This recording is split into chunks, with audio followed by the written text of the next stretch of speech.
واحدة في لي كومونتير قالت لي كي ندعموك احنا وش راح نربحو. شوفي اختي، عندك تربحي رحلة لشخصين انتي وتدي معك واحد، ولا قدرة تربحي ابارتمون F5 ولا دوبلكس بلاصة اللي تحبيها انتي، ولا مبلغ مالي. انا عندي هنا الحصة تاع هذيك الحلم تاع اللي يديروها في MBC1.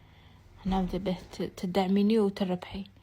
وواحدة قالت لي راكي في الفايدة كي طيبي الماكلة راح تاكليها. شوفي اختي، الماكلة المرة الجاية نرميها ما ناكلهاش على جالك باش ما تزعفيش.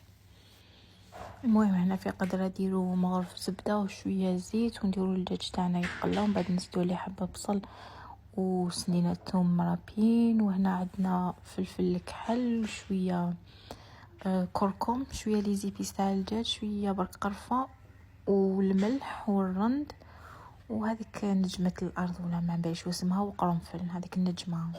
المهم وهنا نديرو حبة طماطيش صغيرة تكون مربية ونزيدو نخلوها تتقلى مليح معاهم، ومن بعد نمرقو زرودية. كاين اللي يحبوا يربيوها، انا ما نحبش. ومن بعد كي يطيب الدجاج نحيته ودرت الروز نقصت عليه النار وخليته. هذا ما كان. والرز تكونوا خليته في الماء يتشمخ نص ساعة من قبل، من بعد تصفوه. هاولك يجي الرز على حبة وما يجيش كامل معجن، ويعطيني الصحة.